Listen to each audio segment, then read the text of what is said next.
ओम शांति। आज सुनते हैं प्यारे बाबा की 26 जून की मुरली से दिल में चपने वाली गहराई की बातें। आज की मुरली में बाबा ने कहा, मैं तुम्हें कर्म अकर्म विकर्म की गति समझाता हूं और रावण की प्रवेशता, विकारों की प्रवेशता के कारण ही आज के दिन कर्म विकर्म बन जाते हैं। और बाबा ने कहा, मुझ जैसा निष्काम सेवाधारी कोई हो नहीं सकता। तुम जितने भी सोशल वर्कर सेवाएं करते हैं उसका भी फल मिलता है। पहले तो आज के दिन में जितनी सोशल क्लब्स हैं वो यही नाम कमाते हैं, उनको मालाएं पहनाई जाती हैं, कोई प्रेसिडेंट बनता, कोई सेक्रेटरी बनता, उन्हें पद मिलता, तब वो सेवा करते। बाबा ने कहा, मैं एक निष्काम, अच्छा कोई निष्काम सेवा करे भी, किसी को ना बताए ना पद ले, तो भी बाबा ने कहा फल मिलेगा, ये कर्म का विधान है। लेकिन एक मैं हूं जो तुम सबको स्वर्ग की राजधानी देके पवित्र बना के और फिर वानप्रस्थ जाके बैठ जाता हूं, तुम्हें विश्व का मालिक बनाता हूं, खुद कुछ भी नहीं लेता हूं। वाह बाबा वाह, ऐसा निष्काम सेवाधारी दुनिया में कोई और हो ना सके। फिर बाबा ने कहा, देखो बच्चे, पीस कॉन्फ्रेंस करते रहते हैं, लड़ाई ना हो, अरे बच्चे वननेस हो जाए। अरे एक बाप के बच्चे अगर ये बात समझ जाएं, हम सब आत्माएं हैं और आपस में भाई भाई हैं, तो वननेस तो हुई पड़ी है। फिर क्या हुआ? फिर कैसे? जब तुम हो आत्मा, हमें आत्मा, आपस में भाई भाई, फिर किस बात की लड़ाई? फिर तो लड़ाई खत्म। आज का गीत कितना अच्छा था, तुम्हें पाके हमने जहां पा लिया, अरे जमी तो जमी आसमां पा लिया, सब कुछ पा लिया, तीनों लोकों के मालिक हम बन गए, मास्टर त्रिलोकीनाथ। हाँ, तो कितने बड़े भाग्यशाली। अपने मन से पूछो, कोई मेरे मन में इच्छा है अभी कुछ पाना है? कुछ भी नहीं पाना है, क्योंकि भगवान को पाके और क्या पाने की इच्छा हो सकती है। बाबा ने कहा कि बच्चे देखो, मैं ज्ञान का सागर भी हूं और पतित पावन भी हूं और नॉलेज फुल मुझे कहा जाता है। मैं आके तुमको पावन बनाता हूं। आज बाबा ने खास कहा, पवित्रता पे ही मार खानी पड़ती है, ये पवित्रता ही मुख्य है। तुम बच्चों को मैं पवित्र बना के वापस ले जाता हूं। आज बाबा ने कहा कि बच्चे, तुम बच्चे सबको पैगाम देते हो, सबको रास्ता बताते हो, माना कि बाप के साथ सर्विस करते हो। देखो बच्चे, मेरा शिवलिंग बना के उसकी पूजा करते, फिर डुबो देते हैं कई बार पूजा के टाइम। ऐसे ही तत्व तुम जिन्होंने बाबा के साथ सर्विस की उनका भी यही करते हैं।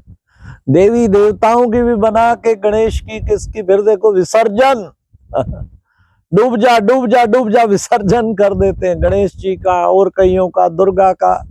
पूजा करते ही काफी दिन करते, फिर जाके डुबो आए।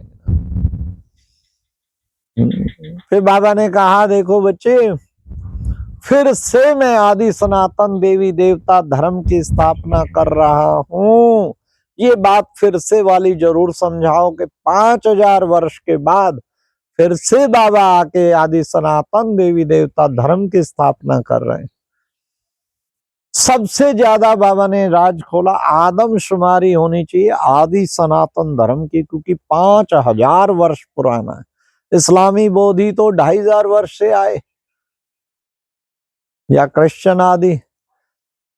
लेकिन क्यों आदमशुमारी में कम है? क्योंकि बाबा ने कहा कि ये कन्वर्ट हो गए हैं, लास्ट में देखना आ जाएंगे सब, त्रेता के एंड तक सब देवी देव आत्माएं सब वापस आ जाएंगी अपने धर्म।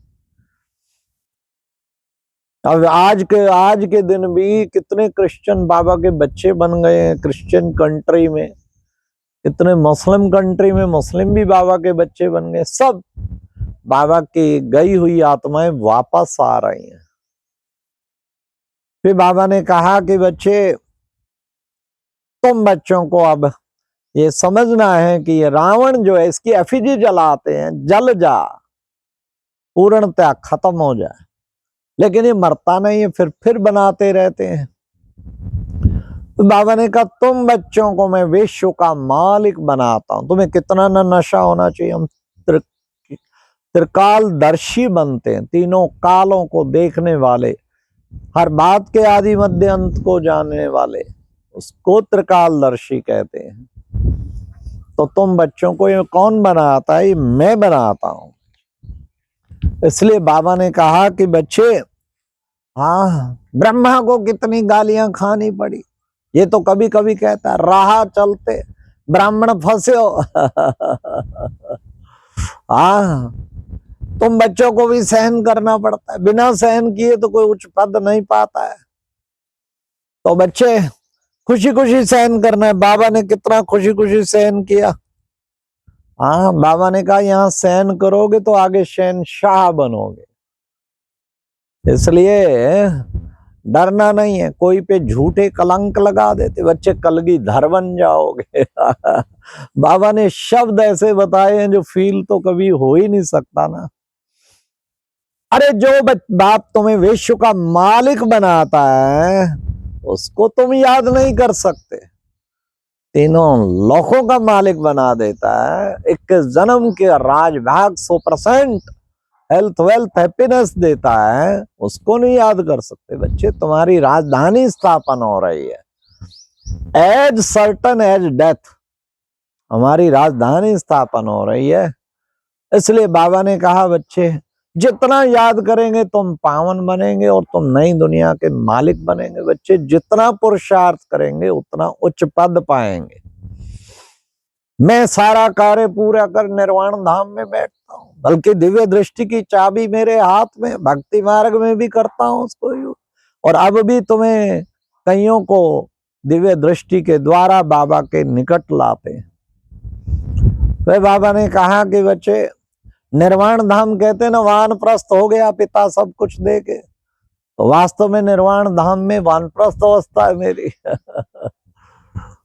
बाबा ने कहा महाभारत लड़ाई ये तो जरूर होनी है। नेचुरल कैलामिटीज क्या क्या, फ्लड, साइक्लोन, ये सब चीजें प्रकृति को क्योंकि मनुष्य ने प्रदूषित कर दिया तो प्रकृति भी उसका बदला लेती है। दोहन प्रकृति का किया है ना, एक्सप्लॉइट किया है नेचर को, तो नेचुरल कैलामिटीज नहीं होंगी तो और क्या होगा। Action and reaction equal and opposite, हर चीज की बराबर प्रतिक्रिया होती है। तुमने प्रकृति को दूषित किया, वायु प्रदूषित कर दी, जल प्रदूषित कर दिया, ये धरती की उर्वरक शक्ति खराब हो गई, सब कुछ। तो अब नेचुरल कैलामिटी जो प्रकृति भी फिर उतना ही जलवा दिखाती है। लेकिन बच्चे जो बाप को याद करेंगे उनको बाबा बिल्कुल सुरक्षित रखेगा, वो बिल्कुल सुरक्षित रखेगा। बाबा ने कहा सतयुग में कितना सुख था, अद्वैत राज्य था और कोई राज्य हो ना सके। एक धर्म, एक राज, एक भाषा, एक कुल, एक मत। आज की मुरली में वरदान था। बाबा ने कहा पुराने संस्कारों की अस्थियों को किसमें समाना है? संपूर्ण स्थिति के सागर में समाने वाले संपूर्ण समान बाबा। ये अस्थियां हैं, पुराने संस्कार फिर निकल आते हैं। कभी किसी का काम विकार निकल आता है, कभी क्रोध निकल आता है, कभी लोभ निकल आता है, कभी कुछ। अरे इन अस्थियों को समा दो, किसमें? संपूर्ण स्थिति के सागर में समा दो। फिर क्या होगा? बाप समान स्थिति का अनुभव होगा और संपन्न बन जाएंगे। जैसे अस्थियां आए फिर समा दो सागर में। आज की मुरली में स्लोगन था विस्तार को सार में समाने की जादूगरी सीख लो तो क्या होगा? जल्दी ही बाप समान बन जाएंगे। इतना बड़ा विस्तार सार में सुनो और सार में जवाब दो। सार बी पॉइंट, बस सार गर्भित तुम्हारा हर काम होना चाहिए। तो उससे क्या होगा? संपूर्ण समान बन जाएंगे। फिर बाबा ने कहा से हर्षित रहने के लिए सदा अपनी नेचर को इजी बनाओ और साथ साथ बाबा ने कहा कि बच्चे सहनशील बनो। सहनशीलता एक ऐसा गुण है मन के संकल्पों को भी हर तरीके से फिर संतुष्ट मणि बना देता है। ऐसे सहनशील बनना। अच्छा, ओम शांति। ये थी आज की मुरली से दिल में छपने वाली गहराई की बातें। ओम शांति।